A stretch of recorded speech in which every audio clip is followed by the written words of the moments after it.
মজা না? দামাশা যা। এই এলাকার একটা মানুষও জানি বাকি না থাকে, প্রত্যেকটা মানুষের মিষ্টি খাওয়াই দেবো।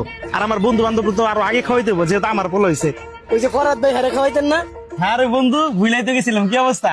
আমার পোলো হয়েছে তো, জানোস না? এই মিষ্টি দে, মিষ্টি দে বন্ধু। আকর আকর আকর আকর আকর আকর খা, মজা না অনেক? আল্লাহ হাফেজ বন্ধু, আমার পোলা লেগে দোয়া করিস। আল্লাহ কিপটার করে কিপটা পোলা হয়েছে মিষ্টি খাওয়াইবো, হ্যাঁ কিপটামি করে। ছোট ভাই, এলাকায় কিন্তু আমার এখন অনেক মানুষ বাকি আছে মিষ্টি খাওয়ানোর। মিষ্টি শেষ হয়ে গেলে আমার অবশ্যই জানাবি, ভাই বেড়াদার তো অভাব নেই। এই যে ইমরান ভাই। কিরে বন্ধু ইমরান, বন্ধু আমার তো পোলো হয়েছে, শুনছস না? কি কস? মাশাআল্লাহ মাশাআল্লাহ। বন্ধু মিষ্টি খা, আকর দে, মিষ্টি দে। আকর বড় করে আকর বন্ধু, বড় করে আকর। আর একটু খা, মজা অনেক মজা রে। দয়া করিস আমার পোলা লেখা। তুই একটু বদলাই এই বেটা, কথা কম কর বন্ধু। আল্লাহ হাফেজ। মিষ্টি দেখা সাড়া সারা দিল। মোটামুটি অনেক ভাই বেড়াদারের মিষ্টি খাওয়াইছি, কিন্তু আমার যে কলিজার বন্ধু, আপন বন্ধু, বাট একদম এই জায়গায় থাকে, ওর তো মিষ্টি খাওয়াই নেই এখনো। বলদ বন্ধু সাদ্দাম, বন্ধু বন্ধু কি অবস্থা?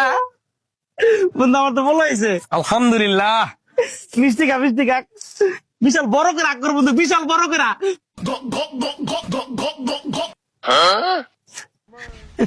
দয়া করিস বন্ধু। মিষ্টি দিবি না? পয়সা রাখাম না। হ্যাঁ কিপটা। মোটামুটি সবারই খাওয়ানো শেষ, তাহলে আমি বাসায় ঢুকে যাবো জায়গা দিলে। হ্যাঁ আচ্ছা ভাই যাই। মিষ্টি লেগে যাস, মিষ্টি দে। আরে বেটা, এত মানুষ মিষ্টি খাইলাম, তোরই তো খাওয়ানো বাকি রয়ে গেল রে। কিছু মনে করিস না ভাই। আকর আকর আকর আকর, তোর লোকে কি আমি মজা করবো বেটা? আকর, মজা না? জামা সাজা জায়গা।